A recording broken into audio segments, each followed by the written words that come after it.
नमस्कार। आकाशवाणी जयपुर अजमेर से प्रस्तुत हैं प्रादेशिक समाचार।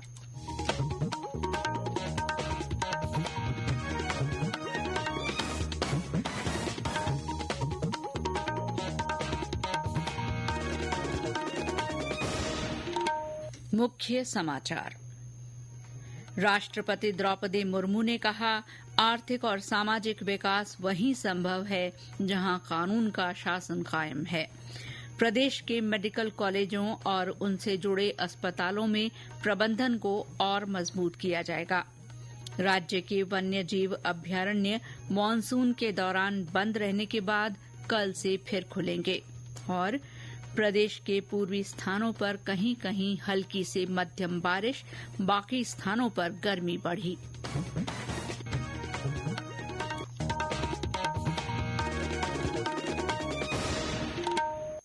समाचारों के साथ मैं शीला चावला। और अब समाचार विस्तार से। राष्ट्रपति द्रौपदी मुर्मू ने कहा है कि आर्थिक और सामाजिक विकास वहीं संभव है जहां कानून का शासन कायम है। आज नई दिल्ली में भारतीय पुलिस सेवा 2023 बैच के परिवीक्षाधीन अधिकारियों को संबोधित करते हुए राष्ट्रपति ने कहा कि विभिन्न अखिल भारतीय सेवाओं में भारतीय पुलिस सेवा का अपना अलग महत्व है। राष्ट्रपति द्रौपदी मुर्मू ने कहा कि कानून और व्यवस्था केवल शासन का आधार नहीं है, बल्कि ये आधुनिक राज्य का आधार भी है।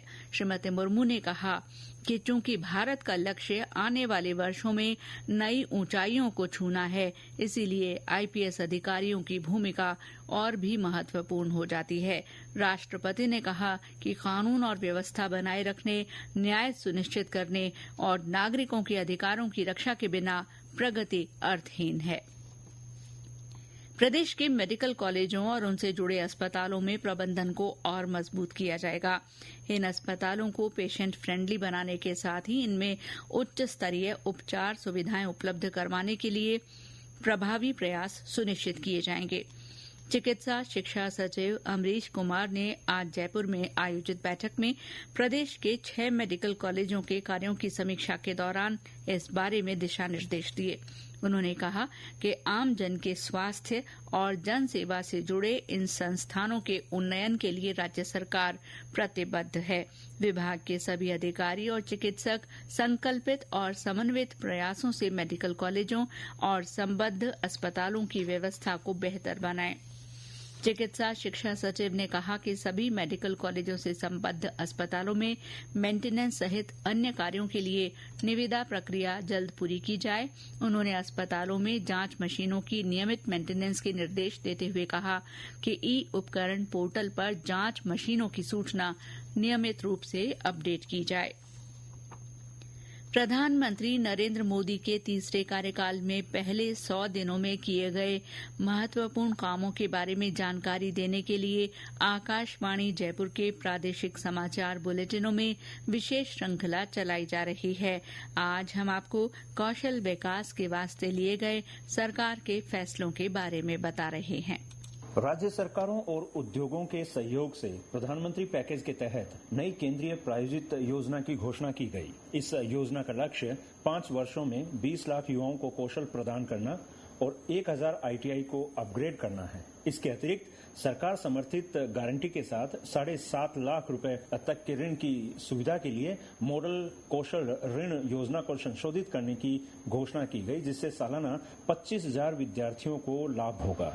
मौजूदा योजना के अपात्र लोगों के लिए भी घरेलू संस्थानों में उच्च शिक्षा के लिए 10 लाख रुपए तक के ऋण के लिए वित्तीय सहायता दी जाएगी, जिसमें ई वाउचर के जरिए हर साल 1 लाख विद्यार्थियों के लिए 3% की वार्षिक ब्याज छूट दी जाएगी। यह संशोधित मॉडल कौशल ऋण योजना पिछली 25 जुलाई को कौशल विकास और उद्यमशीलता राज्य मंत्री जयंत चौधरी ने शुरू की। मंत्रालय की प्रधानमंत्री कौशल विकास योजना में देश भर में 1000 से अधिक शैक्षणिक संस्थानों को कौशल भारत केंद्रों के रूप में एकीकृत किया गया है, जिससे कौशल विकास के अवसरों तक पहुंच बढ़ गई है। इस योजना के तहत प्रशिक्षित महिलाओं का अनुपात सराहनीय रूप से बढ़कर इस साल 52.3% हो गया है। इसके अलावा शिल्पकार प्रशिक्षण योजना और राष्ट्रीय प्रशिक्षुता संवर्धन योजना जैसे कार्यक्रमों ने सामूहिक रूप से लाखों लोगों को प्रशिक्षित किया है, समावेशिता को बढ़ावा दिया है और पारंपरिक रूप से कम प्रतिनिधित्व वाले क्षेत्रों में महिलाओं को सशक्त बनाया है।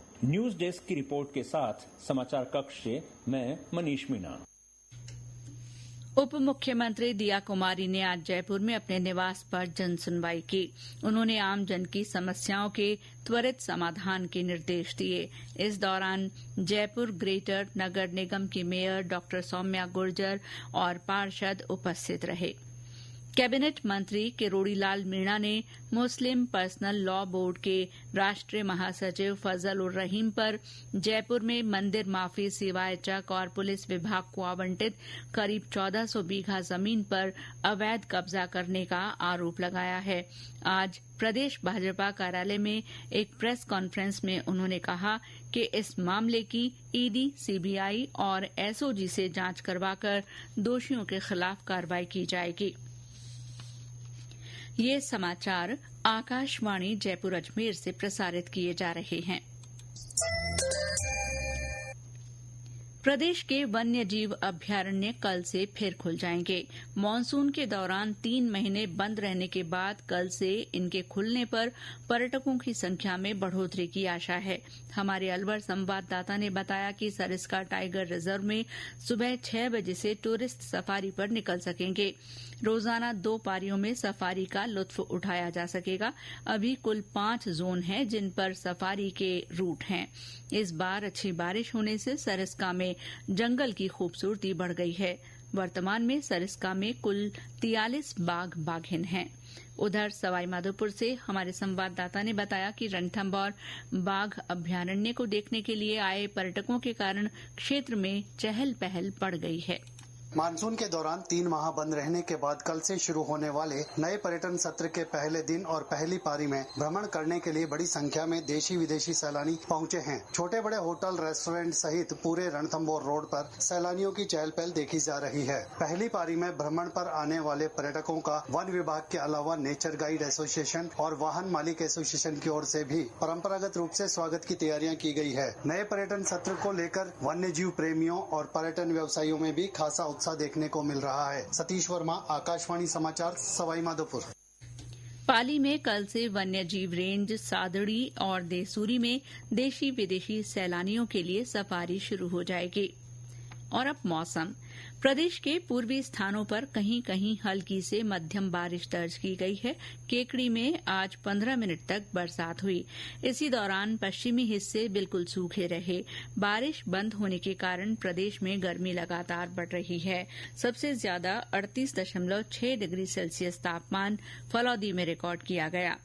मौसम विभाग ने आगामी 2 दिनों में कोटा, उदयपुर संभाग में कहीं कहीं हल्की से मध्यम बारिश की संभावना जताई है।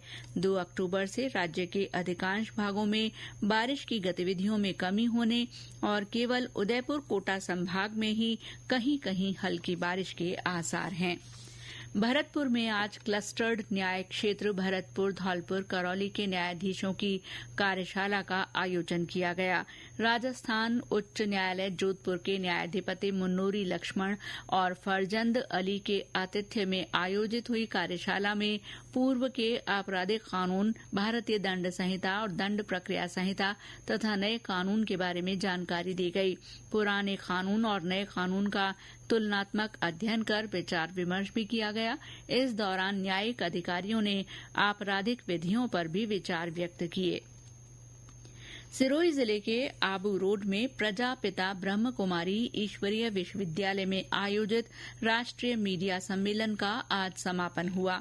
5 दिन का ये सम्मेलन सकारात्मक पत्रकारिता पर केंद्रित था। इसमें विभिन्न सत्रों के माध्यम से चर्चा की गई। इस सम्मेलन में देश भर से बड़ी संख्या में पत्रकारों ने भाग लिया और सकारात्मक पत्रकारिता के महत्व पर अपने विचार साझा किए। करगिल लड़ाई के नायक, परमवीर चक्र विजेता ऑनरेरी कैप्टन योगेंद्र सिंह यादव ने कोटा में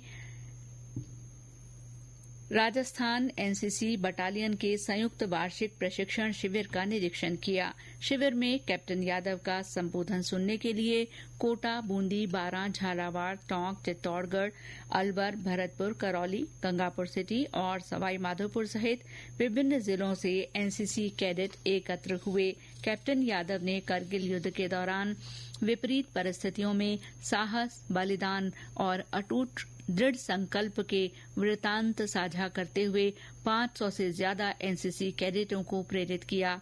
उन्होंने कैडेट से साहस, अखंडता और राष्ट्र सेवा के मूल्यों को अपनाते हुए बहादुरी और निस्वार्थता की विरासत को आगे बढ़ाने का आग्रह किया।